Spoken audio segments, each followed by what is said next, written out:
Paix sur vous. Je m'appelle Hervé, j'ai 55 ans et cette année, cela fera 20 ans que je me suis converti. Alors le contexte de ma conversion est particulier, déjà parce qu'elle a eu lieu quelques semaines après les attentats du 11 septembre 2001 et qu'à cette époque, j'étais très loin de m'imaginer que j'allais intégrer une religion étant donné que j'étais complètement athée. Donc, après cette situation catastrophique qu'ont été ces attentats, et pour me faire une idée de ce qu'était l'islam, je me suis procuré le Coran. Et contrairement à toute attente, sa lecture m'apaisait. Cela était d'autant plus étonnant que je ne croyais pas en Dieu. Mais plus je lisais, plus j'étais apaisé, et j'étais émerveillé par son message universel, ainsi que du cadre de vie qu'il me proposait. Alors évidemment, cela n'a pas été sans mal, parce que mon mental refusait ce que j'étais en train de recevoir. Il y a eu comme un conflit d'intérêts, une sorte de dualité. Mais ne pouvant résister à l'appel du message coranique, je me suis converti au mois de Sha'ban 2001.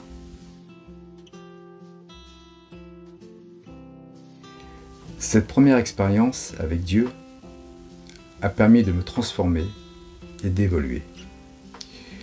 Je suis donc passé de l'état de la négation, en étant athée, il n'y a point de Dieu,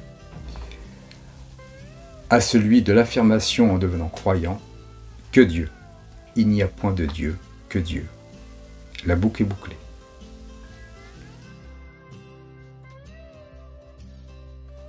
Je pense que l'un des dangers de notre société est le communautarisme, le repli sur soi.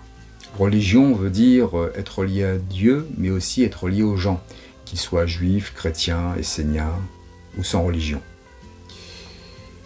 Il n'y a qu'en étant ouvert aux autres que l'on peut diffuser de l'amour, de l'amitié et de la fraternité.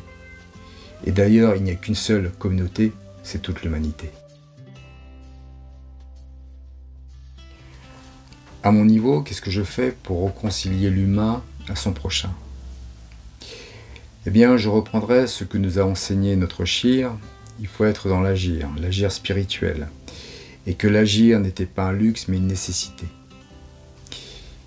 Il y a aussi un enseignement prophétique qui nous dit, lorsque l'heure viendra, et si vous avez une pousse à la main, plantez-la.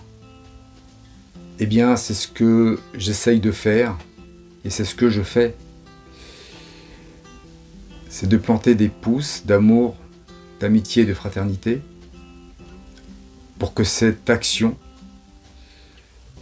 donne des arbres qui produiront par la suite des fruits pour les générations futures.